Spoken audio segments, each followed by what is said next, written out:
n. Fíjense, los llamamos L0 de x, L1 de x, L2 de x, Ln de x. Hay entonces n más 1 polinomios de grado n que construir ahora. Y uno se pregunta cuál es la ventaja del método si primero teníamos que encontrar un solo polinomio de grado n, que era f sub n de x, y ahora tenemos que encontrar n más 1 polinomios todos de grado n. Bueno, poco a poco vamos a ir develando por qué es así.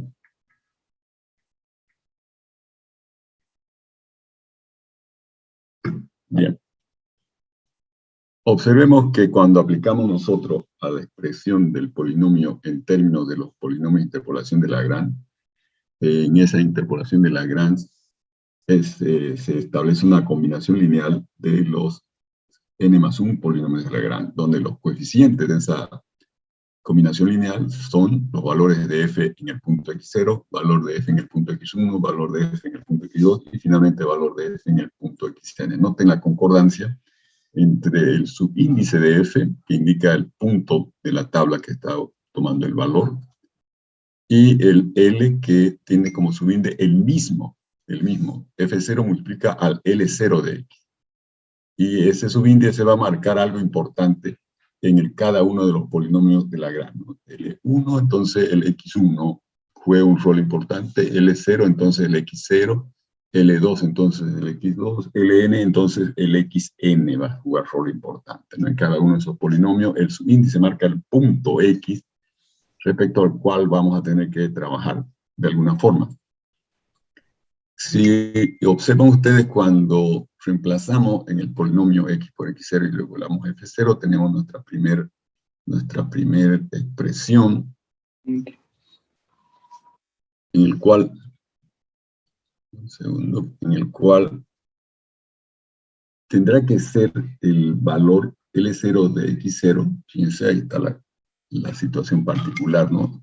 El L0 tiene que ser definido de alguna manera especial en el punto x0. Esos subíndices son el mismo. Tiene que ser igual a 1. Y los demás polinomios de L1 a Ln, evaluados en ese punto x0, tienen que ser todos iguales a 0. ¿Por qué motivo? Porque, si ustedes observan,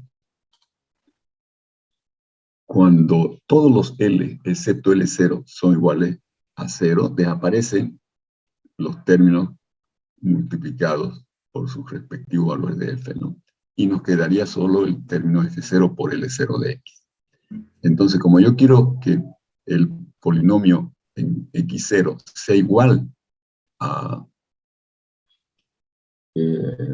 f0 por el criterio, entonces L0 evaluado ahora en x sub 0, fíjense, en x sub 0, tiene que valer 1. Tiene que valer 1, porque 1 por f0 va a dar f0. Como lo demás es 0, entonces queda el polinomio x0 igual a f0, ¿no? Siguiendo con ese mismo criterio, el polinomio evaluado en x1 sabemos que debe dar f1, y entonces aparecen estas condiciones. El polinomio en 2 debe valer f2, y entonces aparecen estas otras condiciones. El polinomio en n tiene que valer fn, y aparecen estas condiciones, ¿no? Entonces ahí ven lo particular que indica los subíndices 0, 1, 2, n para L y X. En cada uno de los puntos donde el subíndice de X es el mismo que el polinomio tiene que valer 1. Y en todos los otros lugares deben valer 0. Deben valer 0 los polinomios. Entonces, si yo quiero construir un gráfico de algunos polinomios de Lagrange, tendríamos lo siguiente.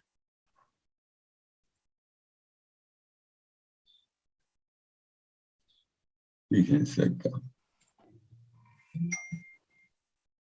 Aquí, este polinomio en rojo representa L0. Estamos con una tabla con 3 puntos, x0, x1, x2, sus correspondientes valores f0, f1 y f2, ¿no?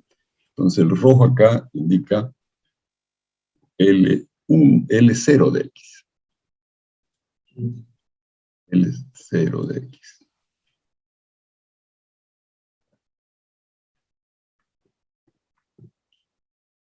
L0 de x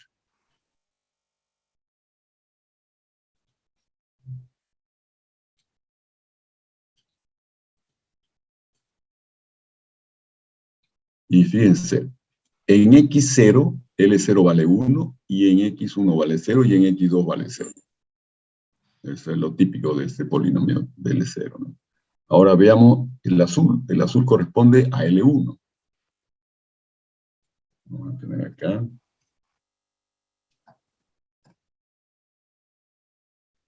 El azul corresponde al gráfico de L1. Y fíjense, en X1 vale 1, en X0 vale 0 y en X2 vale 0. Y finalmente acá, el lila sería el L2 de X.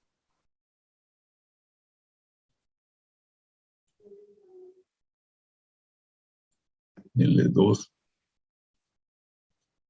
de X, ¿no? Y vale 1 en X2, en X1 vale 0 y en X0 vale 0.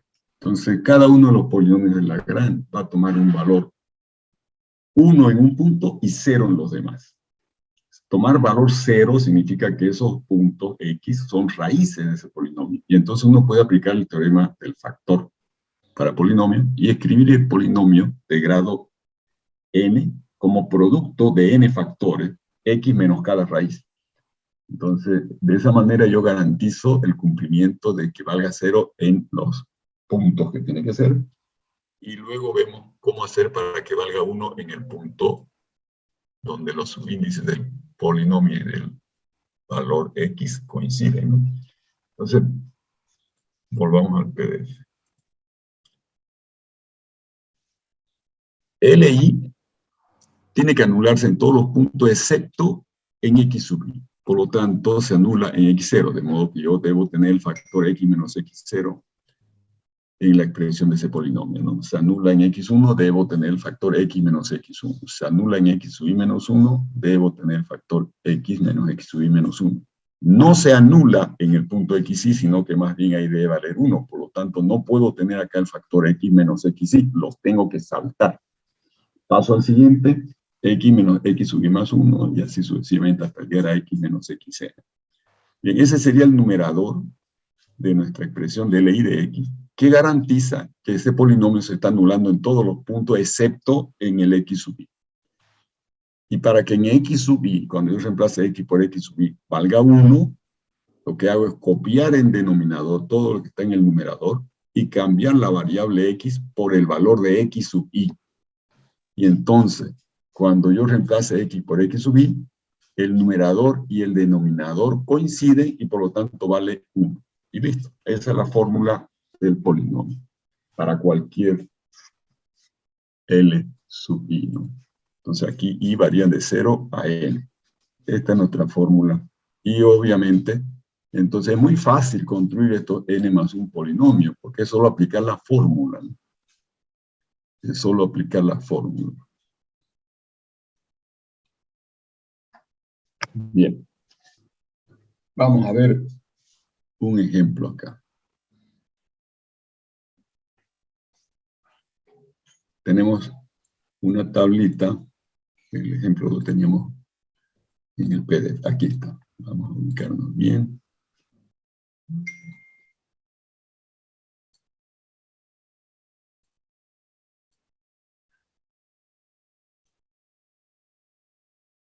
Entonces tenemos estos valores de f en los puntos x igual 1, en los puntos x igual 2, en el punto, perdón, x sub 0 igual a 1, x sub 2 igual a 2 y x sub 3 igual a 3, ¿no? Los valores son 0, 1 y menos 1 de f. Entonces construiremos el polinomio LU. Fíjense. Este es el polinomio, perdón, el polinomio L0. No olvido que estamos comenzando en 0. Este es el polinomio L0 de x. ¿Cómo se construye el L0 de x? Tengo que tomar todos los factores x menos x de los puntos de la tabla, excepto el x0. Entonces hago x menos x1, x menos x2, ¿no? Y aquí x1 valdría ¿cuánto? X1 vale 1 y X2 vale menos 1. Perdón, no es ese F, es 3. Es 3, perdón. Aquí es 3. Entonces tendríamos x menos 1, x menos 3. Y aquí abajo, ese sigue siendo 1, este sigue siendo 3. ¿Y x0 cuánto vale?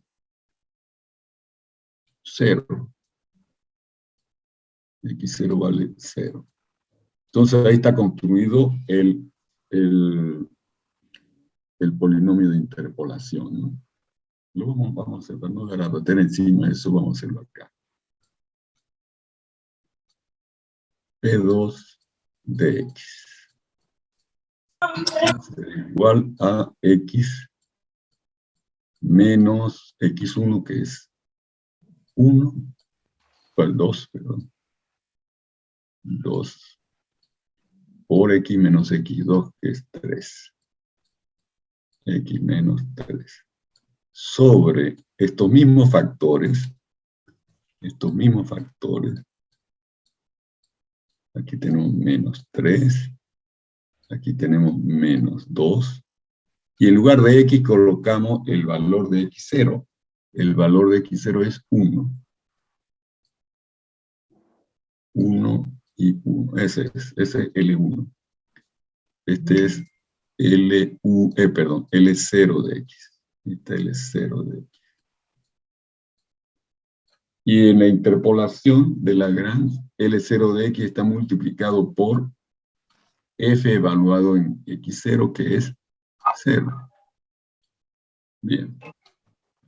Ya tenemos el primer polinomio. Vamos con el siguiente, con el L1 ahora. El L1 tiene que tomar los factores x menos el x0. El x0 es, el x0 ¿cuánto vale? El x0 vale 1, ¿no? Entonces vamos a tener aquí x menos 1. Y saltamos al punto x1 porque ya estamos evaluando L1 y nos vamos al punto x2. Entonces tomamos x menos 3, que es el valor de x2. Dividido esto entre x menos, perdón, dividido entre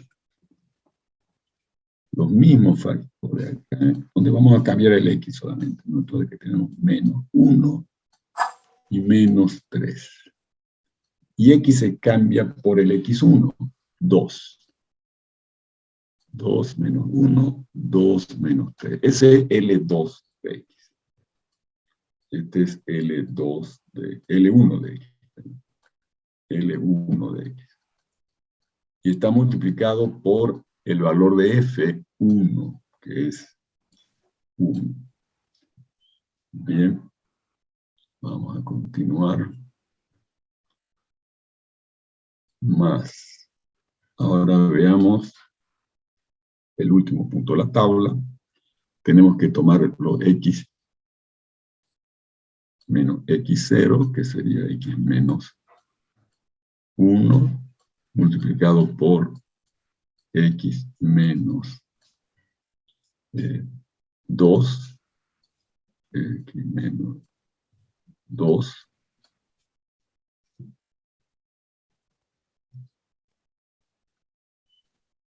x menos 2 sobre estos mismos factores. Siempre llegan tarde, jóvenes. Qué barbaridad. X menos 1, el otro factor es menos 2.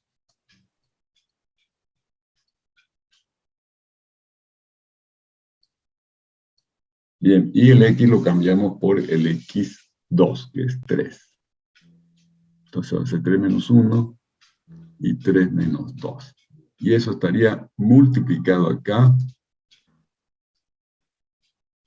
multiplicado todo por el valor de f en ese punto x2, que es menos 1, por menos 1. Estamos multiplicando este polinomio que viene a ser L2 de x. Entonces ven cómo ya está el polinomio P2X construido aplicando la fórmula solamente, ¿no? Si ustedes reemplazan X por el correspondiente valor de 1.5, debería darle 0.875. Verifiquen con su calculadora. 1.5 es un punto que no está en la tabla, ¿no? Está entre 1 y 2, y entonces entre 1 y 2 evaluamos y tendríamos un valor acá.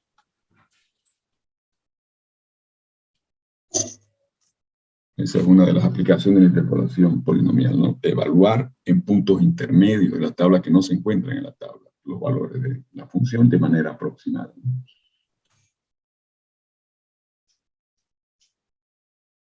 Bien.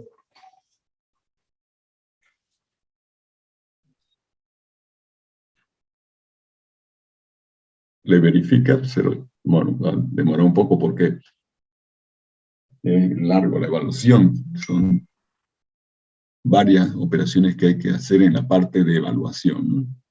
Hay muchos factores involucrados.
¿Alguien logró calcular el valor?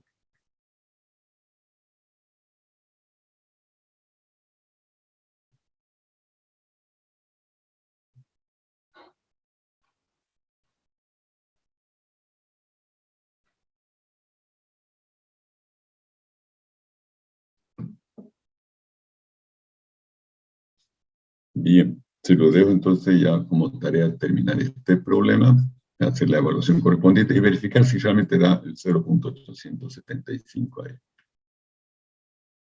Vamos a continuar.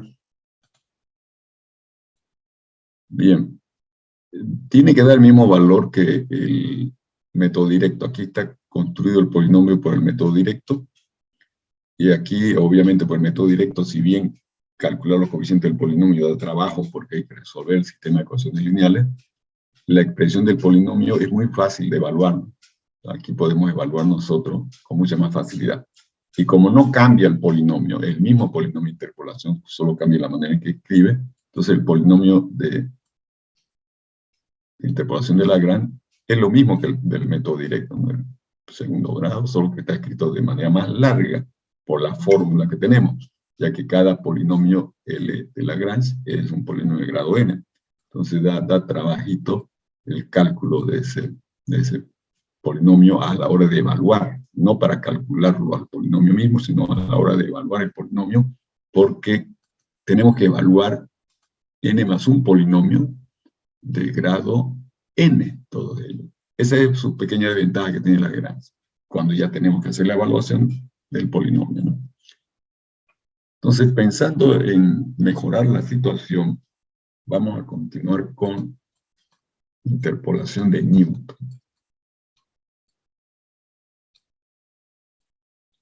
Interpolación de Newton. Los métodos de interpolación de Newton son tres, existen variantes, dependiendo de la tabla de valores que tenemos, de cierta característica que vamos a ver ahora, ¿no? El primer método de interpolación de Newton usa las diferencias llamadas hacia adelante, ya veremos qué es eso. El segundo usa diferencias hacia atrás, que también vamos a ver. Y el tercero usa diferencias divididas.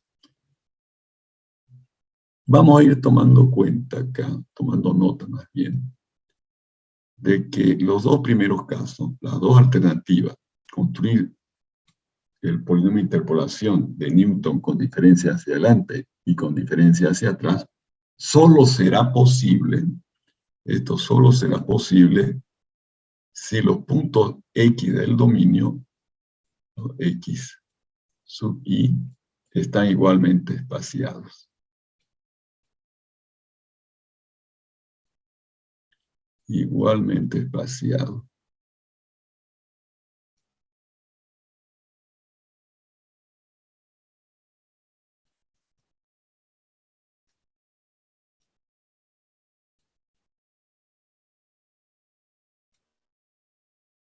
¿Qué significa eso? Si yo hago la diferencia entre cada par de valores consecutivos, como x2 menos x1, me va a dar un valor fijo h. Si hago entre x1 y x0, también me da h, ¿no?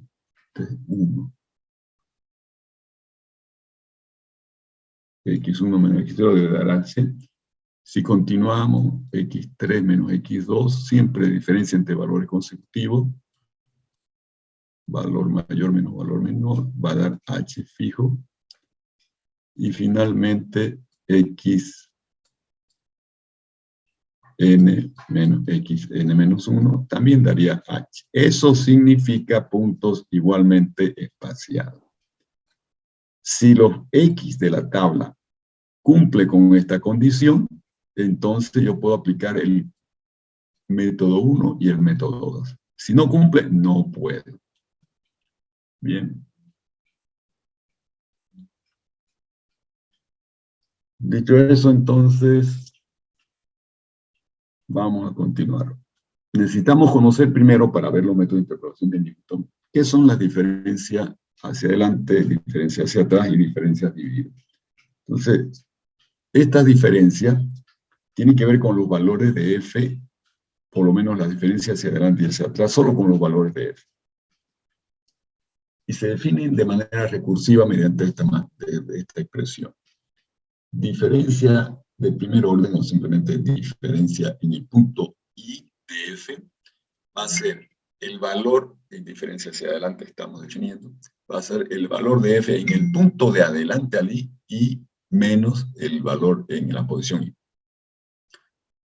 Por eso se llama diferencia hacia adelante. Tomamos el valor de f que está en la posición inmediatamente adelante de la posición I, que sería la posición I más 1, y le quitamos el valor f en I, esa diferencia, ¿no? Bien, luego queremos calcular segunda diferencia en la posición I. La segunda diferencia en la posición I va a ser la diferencia hacia adelante entre las primeras diferencias en la posición I. Entonces va a ser primera diferencia I más 1 menos primera diferencia en la posición I. Fíjense que para el símbolo que estamos usando para nombrar a la diferencia hacia adelante es delta, ¿no? Delta mayúscula. Tercera diferencia en el punto I va a ser calculada en base a la segunda diferencia en el punto I. Por lo tanto, va a ser el valor de segunda diferencia en la posición de adelante, en el I más 1, menos segunda diferencia en el punto I. Y así llegamos recursivamente hasta obtener la enésima diferencia o diferencia de orden n en el punto I, que sería calculada utilizando las diferencias en el mismo punto I, pero de orden n-1. Entonces, diferencia de orden n-1 en I más 1 menos diferencia de orden menos 1 en Fi. Entonces, vamos a ver acá un ejemplo. Una observación. Los valores de F los vamos a considerar como diferencias de orden 0. La primera diferencia podemos notarla con el 1 o sin el 1. Y de ahí en adelante es con la potencia correspondiente, 2, 3, etc. Bien. Comencemos con las primeras diferencias, porque las diferencias de orden 0 son datos, ¿no? Son los valores de F. Como son diferencias de adelante, entonces comenzamos en la primera posición. En la primera posición tenemos 1 para F y en la siguiente 4. Entonces, este 3, que corresponde a primera diferencia en la posición 1, va a ser el de adelante en F menos el de la posición 1. 4 menos 1, 3. Ahí está el 3. Este 2, que otra diferencia, primera diferencia de orden 1, calculada así para la posición 2, que es para el X, para la posición del X1, va a ser calculado como el valor de adelante en F menos el de la posición en F. 6 menos 4 es 2. Y aquí ya no se puede porque no hay valor adelante del 6. Entonces, podemos, sin embargo, intentar un cálculo de segundas diferencias. Entonces, añadimos la columna correspondiente a la segunda diferencia. Y la segunda diferencia en la posición 0, en la primera posición de la tabla, va a ser igual al valor de adelante de esa posición en la primera diferencia, menos el de la posición. Entonces, 2 menos 3 queda menos 1. Y aquí ya no se puede porque no hay valor adelante. Terminó la tabla, ¿no? Así, de manera muy simple, se calculan las diferencias hacia adelante, de manera recursiva. Para poder calcular las primeras diferencias necesito los valores de F. Para calcular la segunda diferencia necesito la columna correspondiente a los valores de primeras diferencias. Y si hubiera posibilidad con mayores valores de F, si hubiera posibilidad de calcular diferencias de orden 3, entonces yo necesitaría recurrir a las diferencias de orden 2 y hacer la diferencia en esa columna. Bien, esas serían las diferencias hacia adelante. Ahora veamos las diferencias hacia atrás. Bien, el símbolo para la diferencia hacia atrás es el operador nabla, que es el delta al revés. Entonces, quizá la tabla se define de manera recursiva, diferencia hacia atrás en el punto I de la F, como el valor de F en el punto I menos el de atrás en el I menos 1. Por eso se llama diferencia hacia atrás. La segunda diferencia hacia atrás en el punto I requiere ya el conocimiento de las primeras diferencias. Y con las primeras diferencias hacia atrás tendríamos en el punto I menos la primera diferencia hacia atrás en el punto I menos 1. Para la tercera diferencia se recurre a la segunda diferencia hacia atrás, ¿no? Entonces va a ser segunda diferencia hacia atrás en el punto I menos segunda diferencia hacia atrás en el punto I menos 1. Y continuamos hasta llegar a la diferencia de orden n en el punto I, que va a ser diferencia n menos 1 hacia atrás en el punto I menos diferencia de orden n menos 1 en el punto I menos 1. Aquí tenemos un ejemplo. Fíjense. Llamaremos nosotros a la columna de los F diferencia hacia atrás de orden 0. Luego llamaremos acá a la diferencia de orden 1 como nabla 1 o nabla simplemente. Y los demás ya con los índices 2, 3, etc. Bien. Aquí tenemos valores suficientes para calcular hasta la columna de las diferencias de orden 3 hacia atrás. Como son diferencias hacia atrás, uno comienza por la última posición. Comenzamos por la última posición. Aquí están los valores que debo fijarme para calcular las diferencias de orden 1.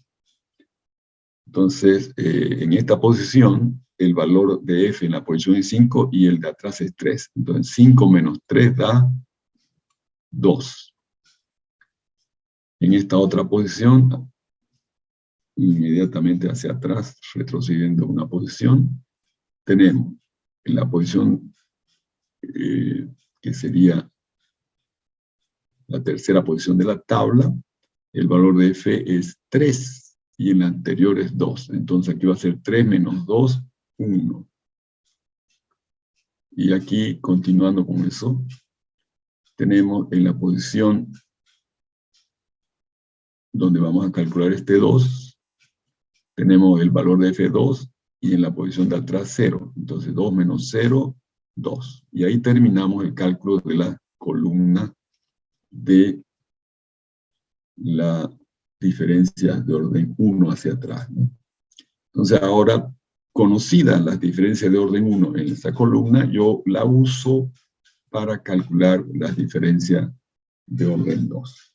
Entonces, de nuevo, en la última posición tenemos 2, en la posición anterior tenemos 1, 2 menos 1 da 1.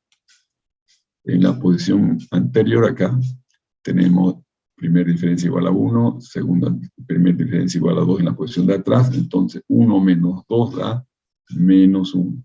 Aquí ya no se puede porque no había este valor atrás, ¿no? Y este valor atrás no se pudo porque no hay valor de f atrás del 0.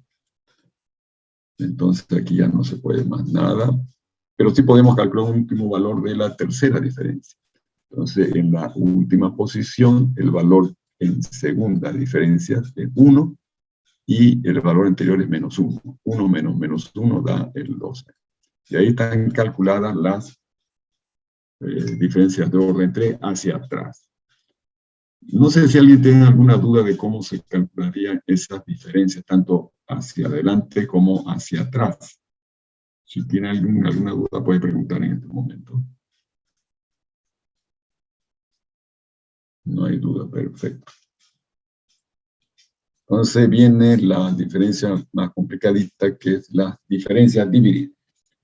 Tenemos x, x0, xn, f de x, f0, fn. Los valores de la tabla. Y entonces definimos de manera recursiva también esta diferencia dividida. Vamos a llamar f sub i1. I1 sería un subíndice que puede variar entre 0 y n, ¿no? La diferencia dividida se anota entre corchetes. Y aquí esta sería diferencia dividida considerando un solo valor de f, el f sub 1. Y entonces la diferencia dividida de un solo valor de f es el propio valor de f. Así se construiría entonces la columna de las diferencias divididas, tomados los valores de f de a1.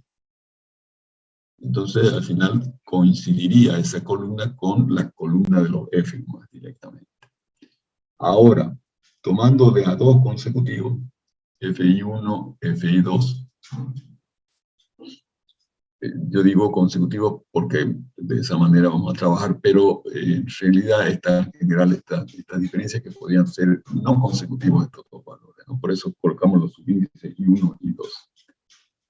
¿Y cómo se definen? Se definen como numerador, diferencia de un valor en el punto de adelante menos diferencia de un valor en el punto de atrás. Sobre, aquí ya intervienen los x. El x correspondiente al extremo derecho, al valor de f de t que está en el extremo derecho de la diferencia dividida, menos el x que corresponde al valor de f en el extremo inicial, en el extremo izquierdo. Entonces, es muy fácil calcular las diferencias divididas también. O sea, no es tan fácil, pero es fácil porque esto que está en el numerador es simplemente una diferencia hacia adelante de las primeras diferencias divididas. Solo diferencia hacia adelante de las primeras diferencias divididas.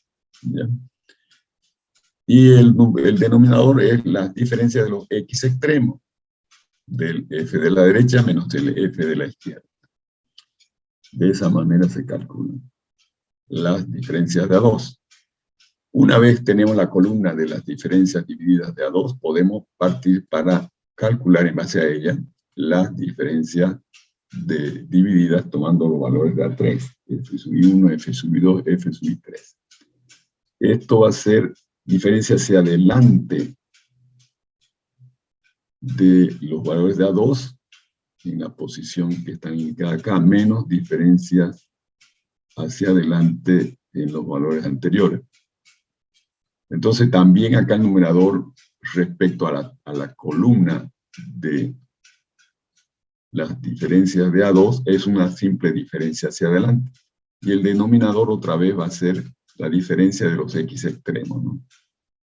El x de la derecha, del f de la derecha menos el x del f de la izquierda.